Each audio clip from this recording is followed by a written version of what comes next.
Dr. Zoya and this is Dr. Sanjay, and today we're going to talk to you all about how to tackle dark circles at home versus in the clinic. So dark circles can mean different things to different people. If it's about eye puffiness or if it's about more swelling under or around the eyes, then have a look at this video and that's going to answer what you can do at home for that.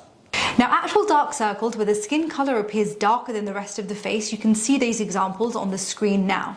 So you can see that in more Caucasian or lighter skin, that pigmentation or dark circle can appear more like a pink or red colour, whilst in more brown skin or darker skin type, the pigmentation around the eye comes up more brown or darker brown or black. So there can be lots of different reasons why people get dark circles overall, but ultimately it boils down to being one of the following three things. So one is going to be volume related, so if there's a loss of volume or hollowness under the eye. Two can be due to shadowing, and that might be caused by volume loss, but just shadowing and the way the light hits the face. Number three, the actual skin colour itself under the eye. So some of the causes are due to medical conditions. So for example, eczema or dermatitis, contact dermatitis, where your skin has been irritated by a chemical or skincare product, iron deficiency anemia, fatigue, melasma, which is an actual skin condition where the area of the skin hyperpigments, and also people that suffer with hay fever. What happens is when you've got hay fever, you constantly rub your eyes, and that rubbing in turn can cause the area to become darker due to post-inflammatory hyperpigmentation. There are other causes as well which you wouldn't categorise as medical but more genetic. For example, if your mother and father have got dark circles under their eyes, there's a chance you might have dark circles too. Certain ethnicities, for example Southeast Asians like us I guess, often have darker under eyes as well, and that's just genetic. Another reason is skin aging. So we lose a lot of collagen and elastin around the skin of the eye in particular as we get older. The eye area, or the skin in the eye area, is one of the first to show signs of aging. We also lose fat in certain areas around the eye as well. And this can then lead to surface changes on the skin in terms of skin colour and the crepiness of the skin. Other causes are going to be sun exposure, dehydration or smoking, all of which can impact quality of skin. But now, what can you do about this at home? Well, if the cause is going to be one of the medical ones, really we need to address the root underlying cause. For example, if it's due to iron deficient anemia, this is something that your doctor is going to help you combat. Now, with the other causes, these can be quite notoriously difficult to treat and cure. It's important to understand that these are chronic conditions and will require maintenance. Now we're going to take you through some steps that you can do at home that should help optimise everything. Remember, it isn't the case that one thing will fix everything because they all work together. But if we follow these steps, you're going to be doing the best thing you can from home. Number one, sleep more. Number two, stay well hydrated, particularly over summer. Number three, your diet. So you've got to try and get foods that are rich in multivitamins. Vitamin D supplementation is really crucial too, especially if you live in more colder climates and you're South Asian or darker skinned. Particularly eat foods rich in vitamin C because these are known to help increase the amount of collagen in your skin, improving the skin quality. Number four, try to avoid rubbing your eyes. This can be really difficult if you're suffering from something like hay fever, but just be conscientious over what you're doing. Now, one concoction that people generally mix together to really help lighten the under eyes and actually other areas of the body that you might be experiencing hyperpigmentation is using tomato juice and lemon juice. So you need a very, very small amount, like a teaspoon of both. Mix them together, get a small cotton ball, dip it in, and then you can apply it all around the eye area. Try not to get any in your eyes, obviously with the lemon, that'll be quite stingy, so be careful.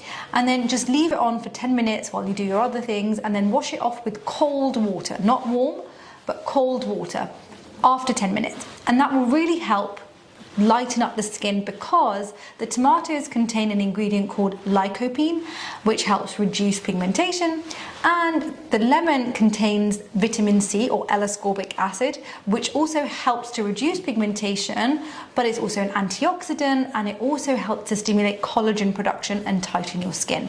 So whilst this will take some time, it definitely is something that has worked over the years, but I would advise not to use it more than a few times a week. So maybe 3 to 4 times a week. Don't do it every single day relentlessly. And another one that you classically see in movies or in spa pictures is people putting cucumbers on their eyes. So that's great for a number of reasons. So cucumbers contain vitamin C, which helps to stimulate collagen production around the eyes and also will help reduce the amount of pigmentation on the eyes. Now, because the cucumber comes out quite cold from the fridge, that cooling effect also helps to reduce puffiness around the eyes as well. Speaking of puffiness, if that's the main issue, you could also consider having an extra couple of pillows when you're sleeping at night. Like being a little bit higher, you're just going to help drain a little bit of that fluid. Here you can see Dr. Zoya and our twins having some cucumber treatment. Other really important lifestyle factors are going to be to reduce smoking, vaping and even alcohol. So now we're going to move on to at-home skincare. So the holy grail is going to be your SPF. So find a good SPF, and I mainly find that it's the mineral or physical SPFs that people can tolerate around their eyes. A lot of the chemical ones, the minute you step outside or you touch your eyes or you rub your eyes or you do anything, your eyes start watering because of the chemical component. So find yourself a really good physical or mineral SPF to use around your eyes and the rest of your face. This is going to be preventative for any further damage on your skin. Now, specifically for your eye, you should consider getting an eye cream. So ideally something like a vitamin C or a retinoid or a niacinamide, one of these creams that's perfectly tailored for the skin under the eye because it's a bit more sensitive there. So you need ones that are going to be a bit weaker or a little bit more gentle to make sure you can tolerate them. So we've linked 2 eye creams that we quite like down in the description. So next is a vitamin C serum. So this you can use across your whole face every day, every morning. Get one that contains specifically L-ascorbic acid. So again, I've linked 2 down below that I really quite like.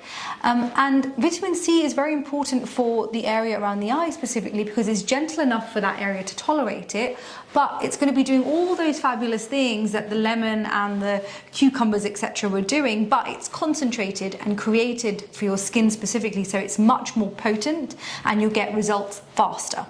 So now the last thing that you can do at home, but I think it should still kind of be under the management of a healthcare professional, a doctor, would be tyrosine kinase inhibitors. So these are reaching towards now your medical grade skincare, not quite prescription strength, but medical grade.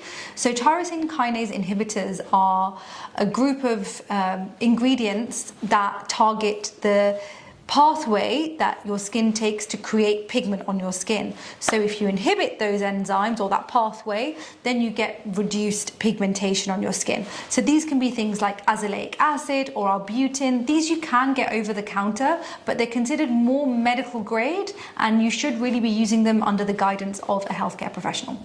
So let's say you followed all the above steps and you're still not happy. That leads us on to the in-clinic options. So these in-clinic options that we're going to go through with you now are very, very detailed. So here we're just going to kind of give you a list of the different options that would be available to you. But if you really want to talk about any of these in detail, we've got a number of videos talking about these individual treatments in detail. Or if you want even further information, then you can book a free consultation with us. Right, so let's get cracking. So number one of my favorites is your topical prescription grade skincare. So this is going to include things like your prescription level tyrosinase kinase inhibitors and retinoids. These have got tons and tons and tons and tons of research behind them and are really effective. Next is going to be something like regenerative medicine treatments like polynucleotides. So polynucleotides are an incredible option, and this, it's an injectable treatment which is going to improve fine lines, elasticity, hydration and rebalance pigment. So all of these are going to actually help your own DNA of your skin to function better. It's incredible.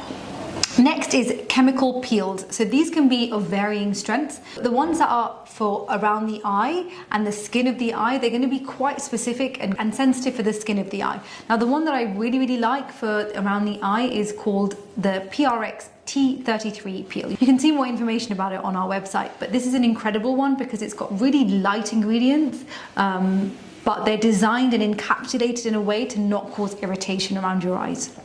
Next, for those people whose main issue is more volume loss or more of a tear trough deformity where there's there's an actual sunken eye almost. A bit of shadowing. A bit of shadowing as well. For these types of people, skincare isn't going to be enough because actually there's a hollowness that needs to be addressed. For that type of patient, a tear trough filler might be the best option. Next, we have medical grade devices. So this will include things like intense pulse light or IPL or laser treatments. These are specific for certain skin types, skin colors, and skin concerns. So you must have a consultation. But these are extremely effective in the right candidate. Next, we've got another injectable treatment. This one's going to be PRP. This is where we take a sample of your own blood, spin it around, take out the growth factors and take out the stem cells from it and inject them into the skin around the eye. This treatment is really, really safe. It's been around for ages. It's got a huge evidence base and it's pretty effective.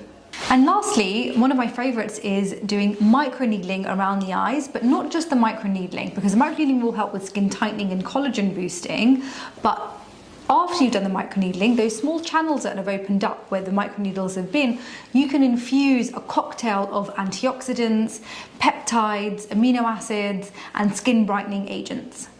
So we've gone through so many options that you could do in clinic. Now, it's not your job to know what the best option for you is, not at all, because we're just touching the surface of all of these. The next stages here really would be, if this is something that bothered you, have a proper consultation, have someone really look at your anatomy and assess your actual issue, and then they can come up with a treatment plan that's going to be best tailored for you. Thanks for watching. If you have any questions, then please leave a comment and don't forget to like and subscribe.